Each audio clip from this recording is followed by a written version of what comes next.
ہم یہاں اکثر و بیشتر اکتساب فیض اور علم حاصل کرنے کی بات کرتے ہیں، اور اس ضمن میں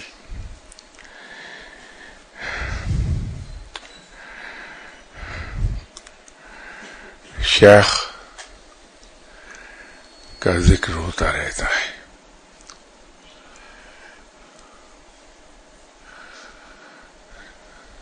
جہاں ہم بات کرتے ہیں کہ شیخ کا احترام،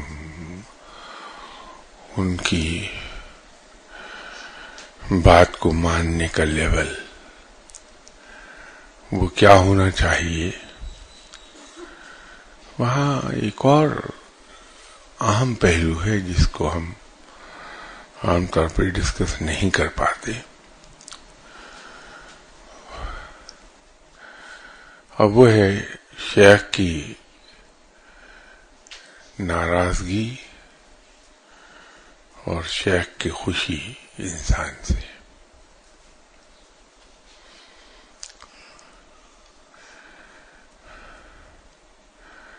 جتنے بڑے بڑے اولیاء کرام گزرے ہیں، انہوں نے اس چیز کا بہت خیال رکھا ہے، بہت اہتمام کیا ہے کہ کسی طرح شیخ کے ماتھے پر بل نہ آنے پائے۔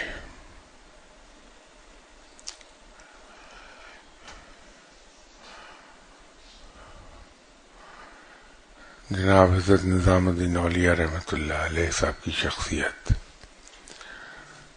کسی سے ڈھکی چھپی نہیں ہے، انتہائی جید، جلیل القدر اور ریناؤنڈ ولی اللہ ہیں۔ آپ دہلی میں آرام فرما رہے ہیں، تو جس زمانے میں یہاں میں ذکر کر رہا تھا کہ جب علم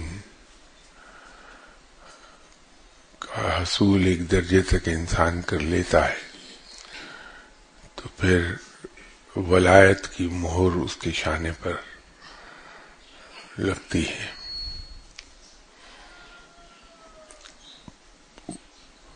دایا شانہ جہاں گردن سے ملتا ہے پشت کی طرف سے، وہاں وہ مہر ثبت کی جاتی ہے۔ وہ ہوتا یہ ہے کہ اتنا ایریا سیاہ ہو جاتا ہے اور اس کے اندر پھر مہر کے الفاظ انسان کو دکھائی دینے لگتے ہیں۔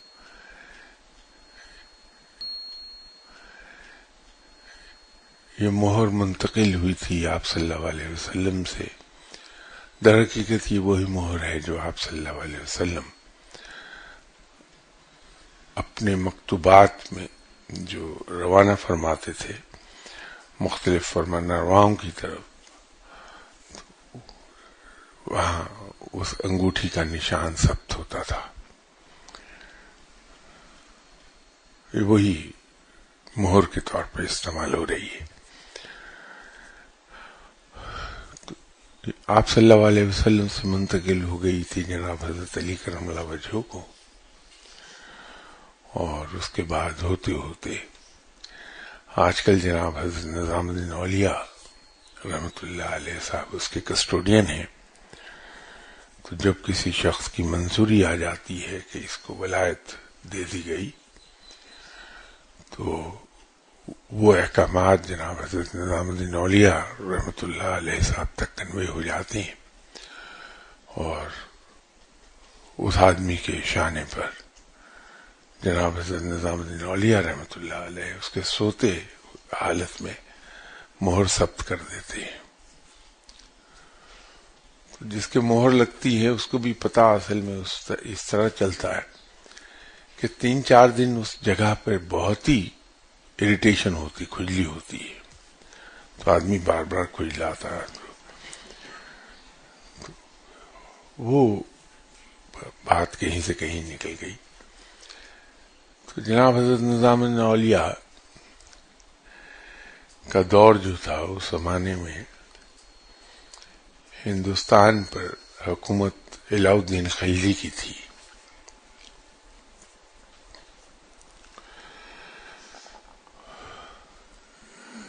علاؤ الدین خلجی جناب حضرت نظام الدین اولیاء رحمۃ اللہ علیہ صاحب سے ملنے کا بڑا خواہشمند تھا. اکثر و بیشتر اس کے کارندے آ کے اجازت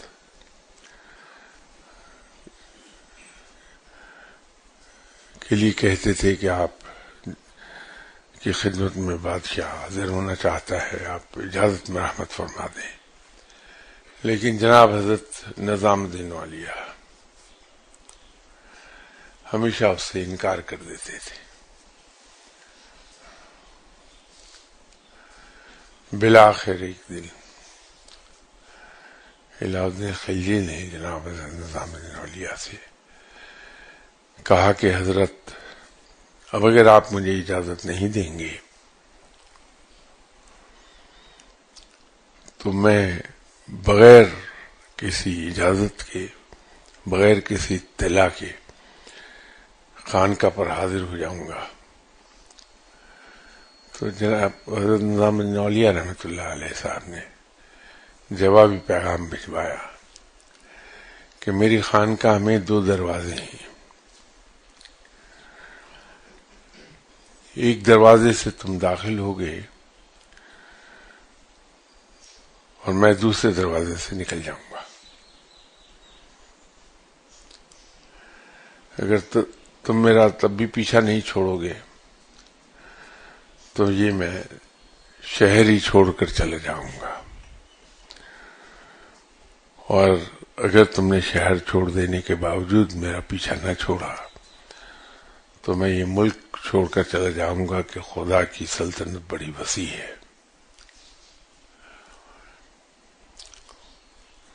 اس کے بعد علاؤ الدین خلجی نے جناب حضرت نظام الدین اولیاء کے پاس کوئی پیغام نہیں بھجوایا,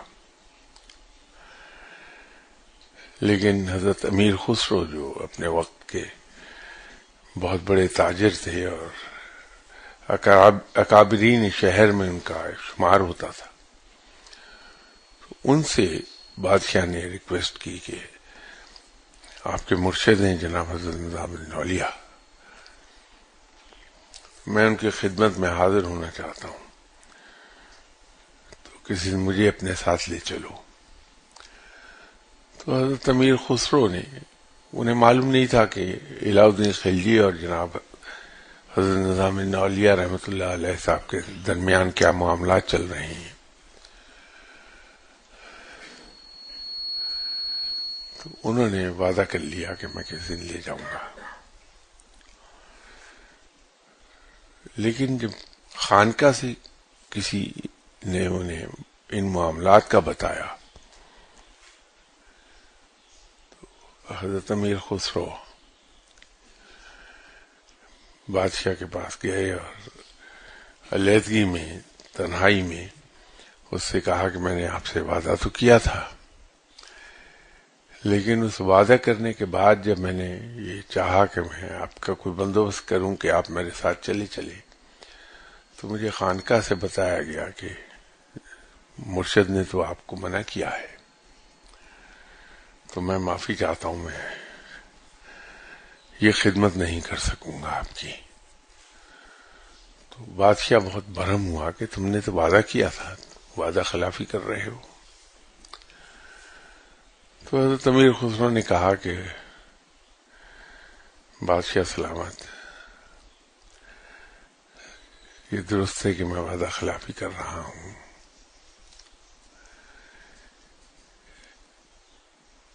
لیکن آپ کی ناراضگی زیادہ سے زیادہ میرے لیے کیا سزا لا سکتی ہے. آپ میرا سر قلم کر دیں گے, یہی میکسیمم آپ کر سکتے ہیں. اس سے میری دنیا ختم ہو جائے گی, اس کی خیر ہے. لیکن اگر میرے مرشد مجھ سے ناراض ہو گئے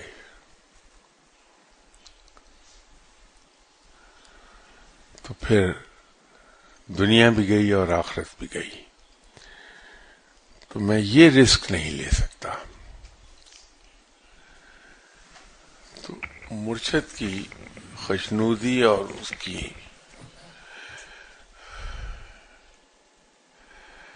خوشی وہ اتنی اہم ہے.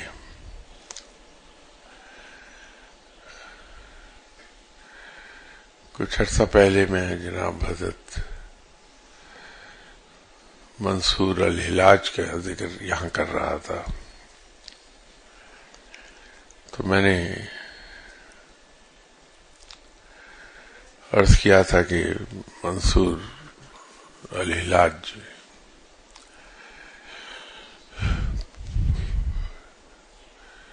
انہوں نے اکتساب فیض کے لیے بڑی تیزی سے خانقاہیں تبدیل کی ہیں.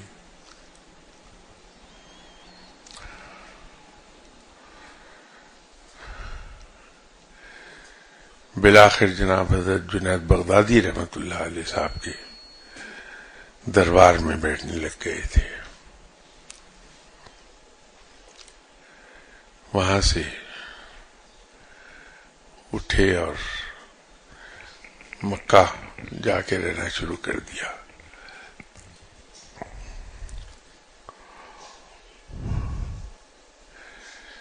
چونکہ ان سے کرامات بڑی سرزد ہوتی تھی،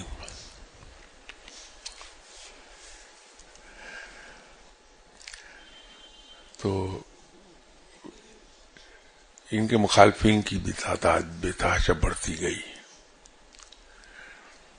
یہ عام دستور ہے، اور یہ ایک بات کہی جاتی ہے اولیاء کرام کے بارے میں کہ اولیاء کرام کی مخالفین کی تعداد ان کے چاہنے والوں کی نسبت زیادہ ہوتی ہے.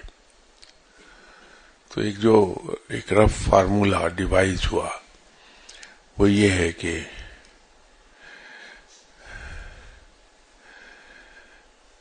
1/3 تعداد ہوتی ہے چاہنے والوں کی اور 2/3 تعداد ہوتی ہے ان کے مخالفین کی. اور مخالفین میں دو طرح کے لوگ ہوتے ہیں.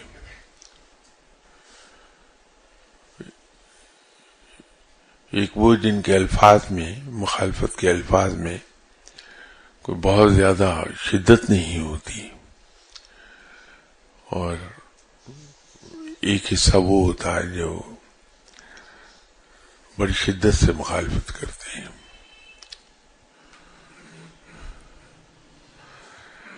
اور وہ فقیر جن سے کرامات زیادہ سرزد ہوتی ہیں، ان کے کیس میں تو یہ معاملہ اور بھی شدید ہو جاتا ہے کہ مخالفین کی تعداد بے پناہ ہوتی ہے.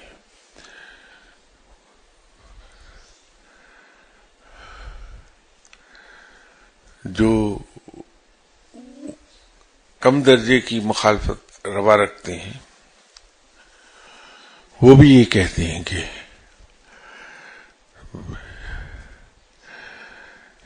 اس کے پاس کچھ نہیں ہے، یہ تو ہمزاد سے کام لیتا ہے، اس کے پاس جنات ہیں ان سے کام لیتا ہے، اس کے پاس موکل ہیں ان سے کام لیتا ہے. اور جو زیادہ شدت سے مخالفت کرتے ہیں وہ اس کو گردانتے ہیں کہ یہ شعبدہ باز ہے، جادوگر ہے، نظر بندی سے کام لیتا ہے.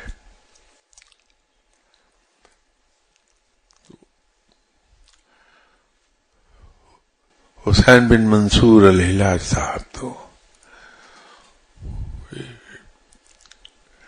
اگر آپ سادہ زبان میں بات کریں تو کرامات کی ایک مشین تھے اصل میں. کرامات بہت سرزد ہوتی تھیں ان سے.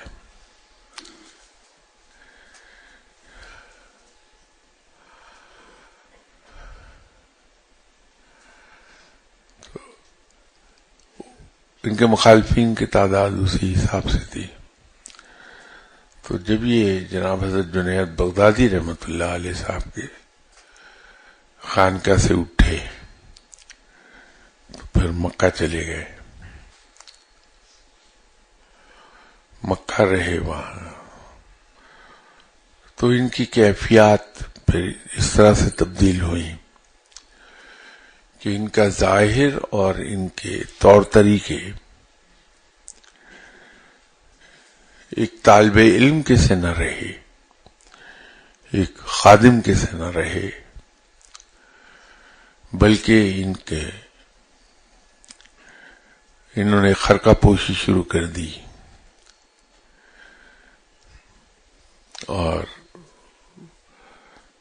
طالب علموں کی ایک بڑی تعداد ان کے ساتھ ہو گئی.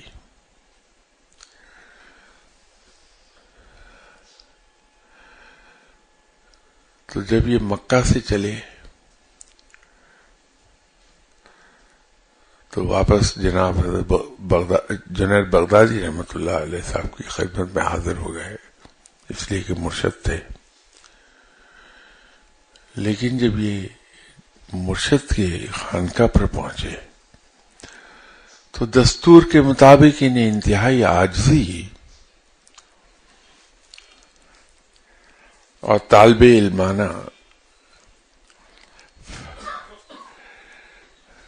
انداز میں آنا چاہیے تھا, لیکن وہاں بھی یہ بجائے خادم کے مخدوم کا روپ دھارے ہوئے آئے. تو آبویسلی جناب حضرت جنید بغدادی رحمۃ اللہ علیہ صاحب یہ بات پسند نہیں آئی کہ خرقہ اس وقت پہنا جاتا ہے جب مرشد کہہ دے, مرشد عطا کر دے خرقہ تو پہنا جاتا ہے, مرشد کی اجازت کے بغیر نہیں. اسی طرح بیعت آپ نہیں کر سکتے جب تک کہ مرشد آپ کو اجازت نہ دے دے. لوگوں کے لیے آپ دعائیں نہیں کر سکتے جب تک کہ مرشد آپ کو اجازت نہ دے دے. لیکن جب انہیں حضرت جنید بغدادی رحمۃ اللہ علیہ نے اس رنگ میں دیکھا تو ماتھے پہ بل آ گئے. لیکن بہت بڑے آدمی تھے جناب جنید بغدادی, بڑے تحمل سے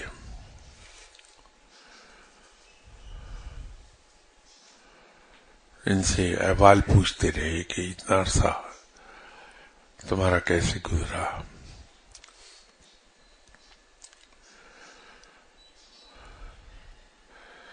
تو جناب الحلاج صاحب میں چونکہ تیزی بہت تھی تو ہوا یہ کہ باوجود یہ جاننے کے کہ جناب حضرت جنید بغدادی رحمۃ اللہ علیہ علم کی گفتگو کے بارے میں بہت محتاط ہیں کہ اپنی محفل میں ہر کسی کو آنے نہیں دیتے, صرف انہی لوگوں کو ان کی محفل میں جانے کی اجازت تھی جو علم کے خاص مقام تک چلے گئے ہوئے تھے. اور پھر جو علم سے متعلق خاص باتیں ہیں وہ بھی صرف خاص شاگرد ان کو اپنے ساتھ لے کے حجرے میں تشریف لے جاتے تھے اور دروازہ اچھی طرح بند کر کے اس کو چیک کرتے تھے کہ پوری طرح بند ہے, آواز باہر تو نہیں جائے گی.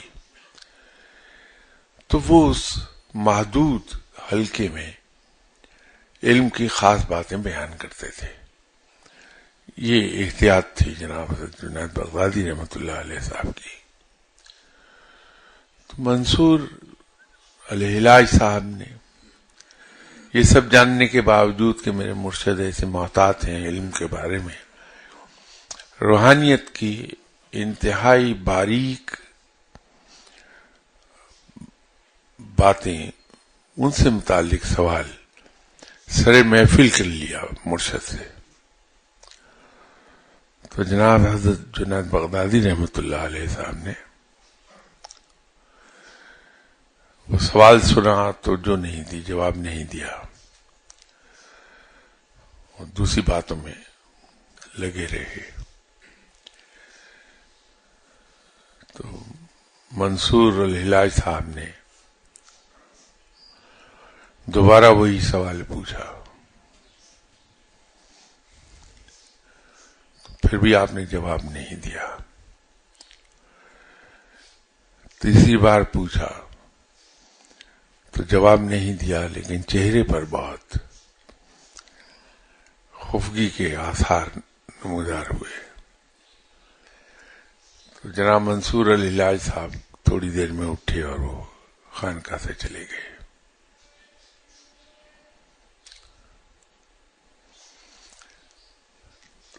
مرشد کی ناراضگی کو دور کرنے کی کوئی کوشش نہیں کی۔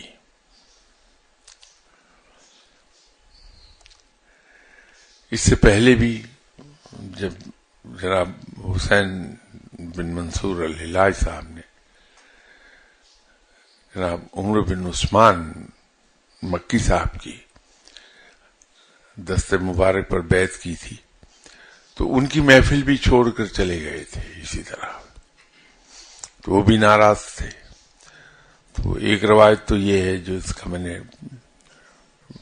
پہلے ذکر ایک بار کیا تھا، کہ آپ کی کتاب جو ایک مسودہ تھا، جو جس میں روحانیت کے باریک نقطے بیان کیے گئے تھے، وہ اس کو پڑھنے کی کسی کو اجازت نہیں تھی۔ تو روایت یہ ہے، جس کو میں یقین نہیں کرتا، کہ جناب حسین بن منصور الہلاج صاحب نے وہ مرشد کی اجازت کے بغیر وہ کتاب اٹھا لی۔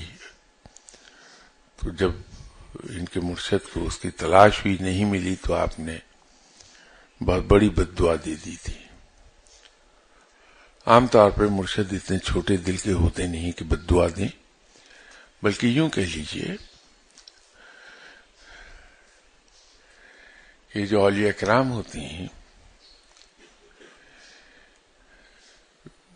در حقیقت انہیں یہ بد دعا خود اس خوف سے نہیں دیتے کہ اللہ کے کسی بندے کو بد دعا دے دیں تو رب ناراض نہ ہو جائے۔ تو ولی اللہ کبھی کسی کو بد دعا نہیں دیتا، وہ صرف دعا کرتا ہے۔ یہ اور بات ہے کہ اگر آپ کوئی آدمی کسی ولی اللہ کا دل دکھا دے تو وہ تو اسے ہنس کے ٹال جائے گا بات کو، لیکن اس کا دوست جو اوپر بیٹھا ہے وہ برداشت نہیں کرتا، وہ سزا ضرور دیتا ہے۔ پھر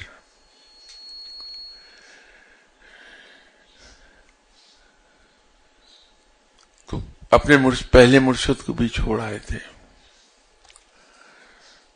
جناب حضرت جنید بغدادی رحمۃ اللہ علیہ صاحب کو بھی اسی طرح ناراض کیا انہوں نے۔ اب باوجود علم کے اتنے بڑے مقام پر ہونے کے،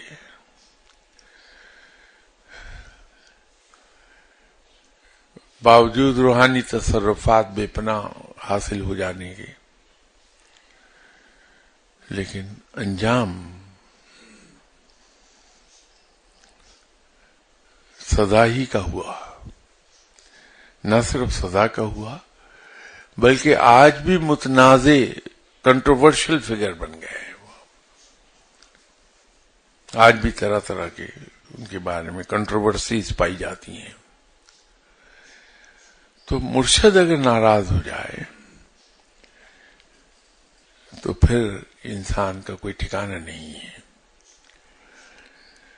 تو مرشد کے بارے میں، شیخ کے بارے میں ہم یہاں تمام پہلوؤں پر بات کرتے ہیں، لیکن یہ پہلو بہت اہم ہے کہ ہم کبھی مرشد کو ناراض نہ کریں۔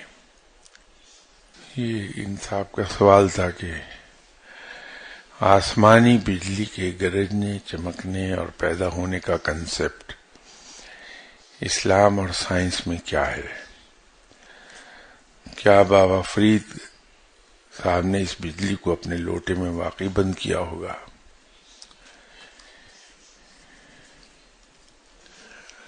جہاں تک سائنس کی بات ہے تو ہم ارلی کلاسز ہی میں پڑھ لیتے ہیں کہ یہ جو آسمانی بجلی ہے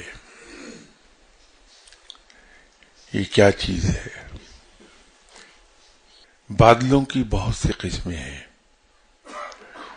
لیکن ایویشن میں فلائنگ کے لیے جو پڑھایا جاتا ہے، پڑھائی تو ساری قسمیں جاتی ہیں، لیکن اس کو 3 میجر کیٹیگریز میں بادلوں کو تقسیم کیا جاتا ہے، اور ان تینوں میں جو سب سے خوفناک بادل ہیں وہ ہیں او سی بیز۔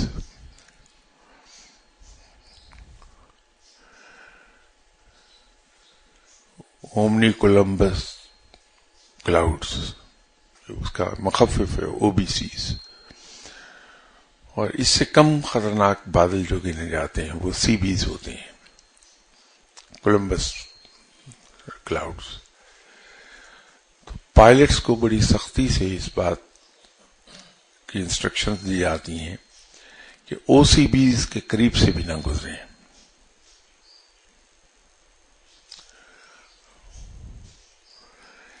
اسی طرح بادلوں میں اگر آپ جہاز میں بیٹھے جا رہے ہیں تو بعض کا آپ دیکھیں گے کہ جہاز اپنا راستہ بدل کے گزر رہا ہے، اور تو آپ کو ونڈو میں سے ایک جگہ بادلوں پر ایک کون اس طرح کھڑی ہوئی دکھائی دے گی۔ اس کے بارے میں بھی سختی سے انسٹرکشنز یہ ہوتی ہیں کہ جہاں وہ آپ کو دکھائی دے جائے آپ جہاز اس سے 100 میل کے فاصلے سے گزاریے۔ وجہ یہ ہے کہ یہ جو او سی بیز ہوتے ہیں یہ فلی چارجڈ بادل ہوتے ہیں، ان کے اندر اسٹیٹک چارج پیدا ہوا ہوتا ہے، فلوٹ کر کے دوسرے بادلوں سے رگڑ کھا کے، تو ان میں ایک اسٹیٹک چارج پیدا ہو جاتا ہے۔ جب آپ پڑھ رہے ہوں گے کلاس 6-7 میں تو فزکس کی کتابوں میں آپ نے ایک چیز پڑھی ہوگی کہ وہاں ایکسپلین کرتے ہیں، بچپن میں جو ہم لوگ کھیلتے تھے کہ پلاسٹک کا کنگا بالوں میں پھیر کے، خشک بالوں میں، تو اس سے کاغذ کے چھوٹے چھوٹے ٹکڑے اٹھا لیتے تھے، تنکے اٹھا لیتے تھے۔ تو وہ جب ہم پڑھتے ہیں 6-7 کلاس میں یا 8 کلاس میں فزکس، تو اس میں الیکٹریسٹی کے چیپٹر میں پڑھایا جاتا ہے کہ وہ کنگا جب بالوں میں سے گزرتا ہے تو اس فرکشن سے کنگے میں ایک اسٹیٹک چارج پیدا ہو جاتا ہے، اور وہ اسٹیٹک چارج اتنا ہوتا ہے کہ وہ کاغذ کو اپنی طرف کھینچ لے گا، تنکے کو، چھوٹے تنکے کو اٹھا لے گا وہ، اور اگر رات کے اندھیرے میں اگر آپ خشک بالوں میں کنگا پھیریں گے تو آواز بھی آپ کو سنائی دے گی اور چنگاریاں بھی نظر آتی ہیں۔ وہ اسٹیٹک چارج ہوتا ہے۔